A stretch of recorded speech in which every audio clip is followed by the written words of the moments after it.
Ini nggak punya plan B, jadi mainnya ketika udah buntu nyayap, udah umpan gitu. Sintayong tuh masih berani dari tengah, dari tengah masih ada variasi lah serangannya. Kalau kemarin mau susah bosan banget sumpah nontonnya. Kalau melihat round up atau summary lah dari kiprah Persija di Piala Presiden seperti apa? Tadi kan Baby bilang ada progres lah ya.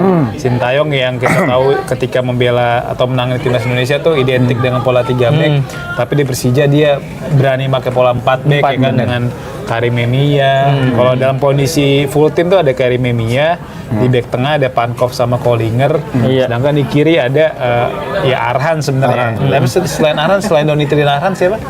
Fajar sama Fajar Fatur Rahman, Ilham Rio Fahmi sempat yang Rio Fahmi beberapa kali jadi full back kiri kan. Padahal posisi aslinya sebagai full back kanan, ganti-gantian. Nah, progresnya seperti apa melihat atau summary lah dari performa Persija di Piala Presiden kemarin? Summary-nya Sintayong sangat percaya sama Fabio di situ. Fabio itu salah satu pemain yang selalu main di semua match Persija selama Piala Presiden. Dan ya itu karena dia pemainnya kan dipakai di Piala AFF kemarin kan. Jadi ya belum bisa maksimal juga Sintayong buat ngeluarin performa Persija kemarin. Ya kayak itu. Kadang Fajar main di fullback kiri, Rio juga kadang main di fullback kiri. Jadi masih pergantian banyak, dan cuman yang gua lihat dari Sintayong sih ini. Sintayong masih mempertahankan tradisi Persija yang selalu memainkan pemain-pemain muda sih. Jadi gue berharap pemain-pemain muda Persija, bibit-bibit unggul dari Persija dikasih kesempatan banyak di Super League nanti. Jadi ya supaya bisa ada regenerasi aja. Dan kemarin ya Dennis dikasih kesempatan, terus ada kiper Persija tuh selain Sapik kemarin dikasih kesempatan juga, dia dikasih kesempatan juga. Terus ada Arliansa juga di situ makin percaya diri. Ya itu. Lagi-lagi emang pemain butuh jam terbang, apalagi pemain muda butuh banget pertandingan. Game pertandingan tuh sangat bermanfaat banget ya. Gue berharap Sintayong bisa ngasih itu juga di Super League nanti. Tapi lu melihatnya yang pasti ada progres. Ada progres banget. Ada progres yang positif. Nah, tinggal kita lihat nanti gimana ketika kompetisi udah dimulai. Gimana Pak soal progres Persija di Piala Presiden kemarin? Menurut gue menjanjikan ya. Kalau melihat bagaimana gaya mainnya Persija di bawah Sintayong ya. Ketika melawan tim yang lebih bagus aja kayak misalnya lawan Persib, Persija berani ngelawan tuh, berani pegang bola lah, berani mempertahankan filosofi apa yang dipengen Sintayong. Jadi menepis lah kekhawatiran yang bilang Sintayong bakal main bertahan kayak timnas. Enggak. Jadi buat yang mungkin merasa Sintayong selama ngelatih timnas main bertahan, enggak. Sintayong menyesuaikan dengan kekuatan yang ada dan juga lawan gitu. Kekuatannya segini, ya mainnya begitu. Masa ya kekuatannya bagus, mainnya jelek? Maksudnya pakai taktik yang negatif kan nggak mungkin. Gitu. Jadi ketika dia di Persija dengan lebih banyak keleluasaan mungkin dari manajemen, dia bisa meramu formasi, meramu taktik yang lebih menyerang, yang lebih enak buat dilihat. Gue sangat senang melihat Witan setidaknya di Piala Presiden balik lagi ke Witan yang kita kenal. Kayak dia hidup lagi di bawah tangannya Sintayong. Jadi dan juga pemain muda kayak Dia Syahid, Agi Firmansyah, Vigo Dennis, Arliansyah Abdul Manan, Hafiz Rizkianur, ada Victor Deton juga bisa nyetak gol 2 apa 1, pokoknya itulah. Jadi menurut gua itu adalah sebuah memberikan warna yang baru lah, memberikan kesegaran buat Persija, di mana kalau misalnya pemain asingnya kurang perform ternyata bisa ditopang sama pemain muda. Kalau kita ingat waktu zamannya Thomas Doll juga gitu kan, di awal-awal dengan pemain-pemain level Eropanya bagus tuh. Ketika pemain level Eropanya nggak bisa main, kayak Hanno Behrens, kayak Yusuf Helal, dia juga Michael Kremenchik terkendala. Ternyata pemain lokal dan pemain mudanya bisa bantu step up gitu. Persija bisa peringkat 2 atau peringkat 3 kalau nggak salah waktu zaman lama. Peringkat 2 di bawah PSM.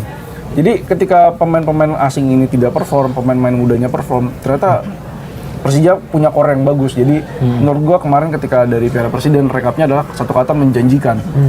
Menjanjikan juara belum tentu, bisa aja cuma runner up nih. Kita kan nggak tahu ya, menjanjikan kan bisa banyak faktornya lah. Tapi menjanjikan memberikan perlawanan ya. Nah, menjanjikan memberikan perlawanan sampai akhir. Buat gue sih menjanjikan melihat Sintayong dengan Persija. Jadi gue berharap ya kalau nggak juara ya bisa runner up lah, lebih baik dari musim lalu paling nggak.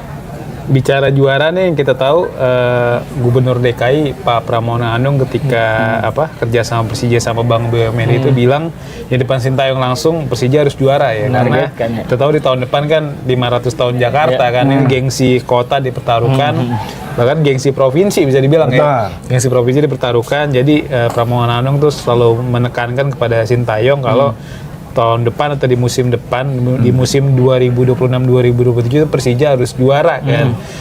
Nah, kalau misalnya memang nggak juara, seperti apa nih konsekuensi yang diterima Sintayong? Kalau menurut lo, apakah Sintayong tetap dipertahankan untuk musim baru? Misal kita ambil asumsi runner up lah. Runner up itu berarti kan lebih baik ketimbang posisi sebelumnya. Ketika di bawah asuhan Mauricio Sousa kan Persija cuma peringkat 3. Tapi kan ini di bawah asuhan Sintayong dengan dana transfer ya mungkin lebih mahal mungkin ya. Karena kita nggak tahu kan di Liga Indonesia kan transfer tertutup kan. Beda sama Eropa, kita tahu harga transfernya mayoritas pemain itu kita tahu lah, misal kayak terbuka kayak misal Liverpool datang Victor Munoz dari Osasuna, kita tahu tuh 35 juta euro gitu. Kalau di Indonesia kan nggak ketahuan. Kalaupun ada uang transfer itu tertutup kan. Jadi kita nggak tahu biaya transfer Persija di musim ini lebih tinggi atau enggak ketimbang musim lalu. Nah, kalau misalnya ternyata runner up gitu.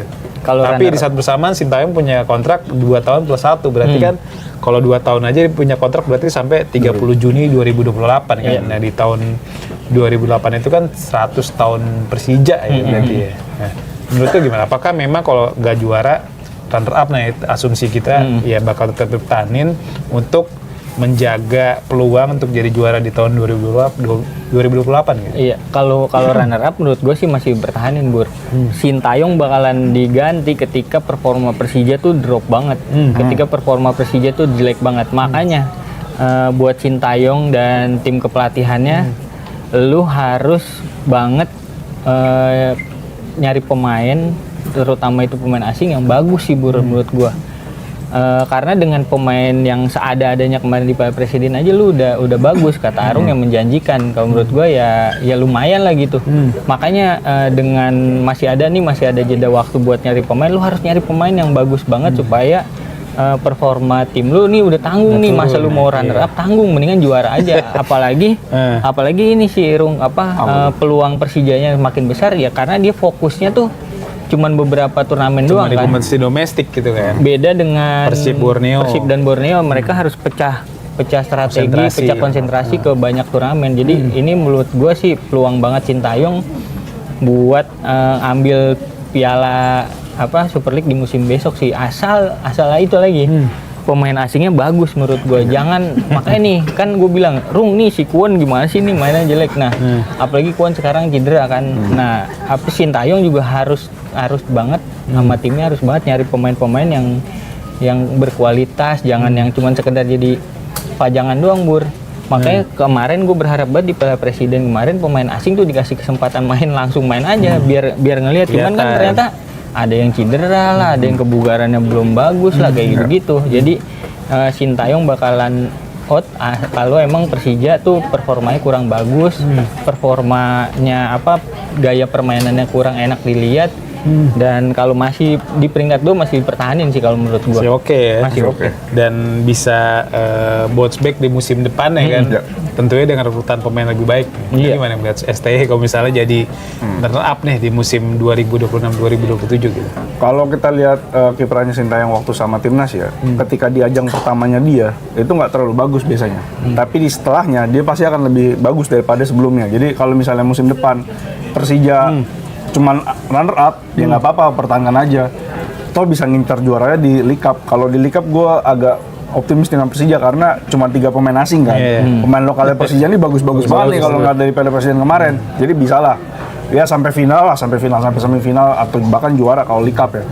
Ya kan Pramono bilangnya mesti juara. Juara kan nggak harus Liga. Piala Liga kan juga bisa ya kan. Jadi kalau misalnya Sintayong kayak dia nggak tahu deh ada Piala Liga. Nah, kayaknya dia nggak tahu, benar kan? Iya benar kan. Jadi misalnya bisa aja juara Piala Liga. Jadi kalau misalnya yang pasti jangan sampai lebih buruk dari musim lalu, di bawah peringkat 3 atau di bawah runner up lah. Jadi kalau misalnya runner up tapi juara League Up, juara Piala Liga, oke, dipertahankan. Tapi kalau liganya hancur-hancuran, League Cup-nya juga nggak dapat, ya mohon maaf, mending out gitu. Karena dengan ekspektasi yang besar, hancur-hancuran gitu. Kalau kita lihat, kalau kita ingat Mauricio Sousa sebetulnya membaik ketimbang zamannya Carlos Peña. Carlos Peña kan drop banget gitu. Peringkat Sousa 7 ya? Peringkat 7. Sousa baik jadi peringkat 3, tapi akhirnya diputus gitu.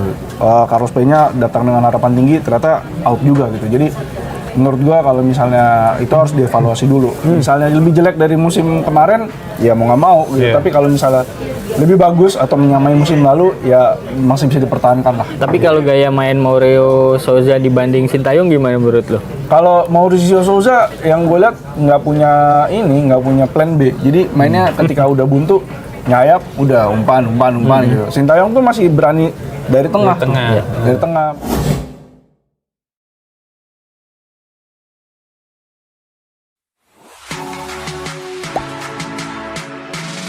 Gak sempet baca? Dengerin aja. Klik icon text to speech di okezone.com. Subscribe, share, like, and comment. Subscribe, share, like, and comment. Subscribe, share, like, and comment. Subscribe, share, like, and comment. Subscribe, share, like, and comment.